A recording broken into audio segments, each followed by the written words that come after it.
I'm Scott Staska and serve as Superintendent of Schools in the ROCORI School District. As you're aware, we just had our election in regard to bond issue and proposal on a building project. The election was April 7th.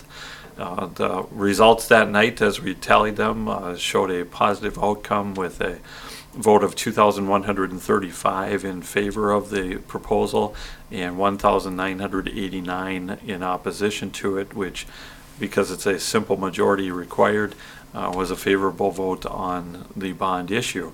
The school board has to act officially on that by a process that they call canvassing, and it's just to take a look at the results as they're reported back by election judges and verify that those are accurate and the real numbers. The board took that action at Monday's board meeting to canvass and approve the results, and so officially the bond issue was approved by voters on April 7th. We do have a fairly short time frame in terms of the total project and how it will come out in the community. As we went into the election, as we talked through the election, it really is a 2-year window that we expect to be in the building by 2011. So I'll start at the projected end and work our way backwards a little bit. We expect to be in the building in the fall of 2011. We have 2 construction seasons in between there, and we know that we're going to have to make good use of those 2 construction seasons. Being in Minnesota, they're really spring and summer of 2010 and spring and summer of 2011. What we expect to have happen in the spring summer of 2010 is that you'll see a lot of the new construction take place. The west addition, which is the middle school addition to the building, should take place beginning in the spring of 2010, continue through that summer. The north addition, which is the cafeteria and food service area, and then the gymnasium and supporting materials for the physical education, that all takes place also in that spring summer 2010. In many ways, we have to have those areas constructed and at least have the ability to move things into those areas in order to complete the renovation and the remodeling part, which is the primary work of 2011. Because we're moving things around inside the building, family and consumer science as an example, industrial tech, art classrooms. We have to have a place for some of those things to go while we do that renovation project. And so first phase, really, then the construction of 2010 and well into 2011, I'm sure as well, is the new construction. The remodeling is the second part of the process in 2011.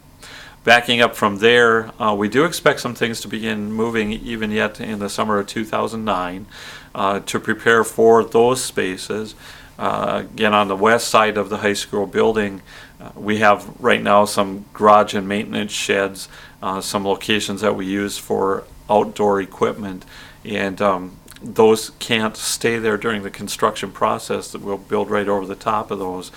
So we really need to see those come down.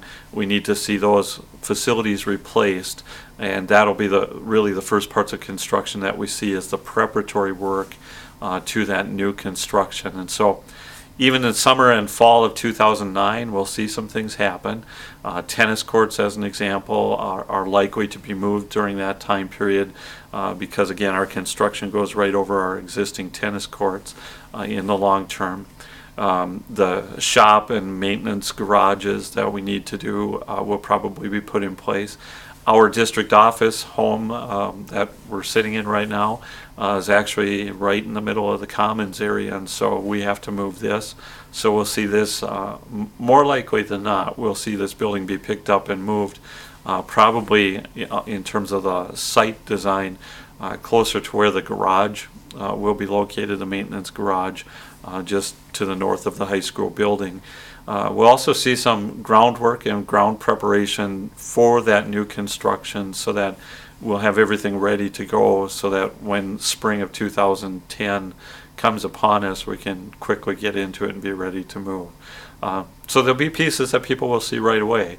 Moving of our district offices, construction of a garage area, probably relocating of a couple ball fields and tennis courts, possibly even the change in road and routing of traffic through the area here.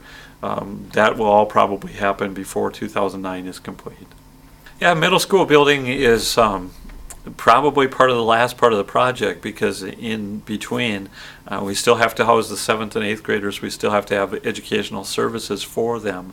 So the middle school students will use that building in school year 2009-10 and 2010-11. So for 2 school years it will still house 7th and 8th grade. So the demolition, we really need that building until that spring of 2011. So demolition probably won't happen until summer of 2011. Remodeling of the remaining spaces for district office purposes, community education purposes, all that will also be a part of the summer of 2011.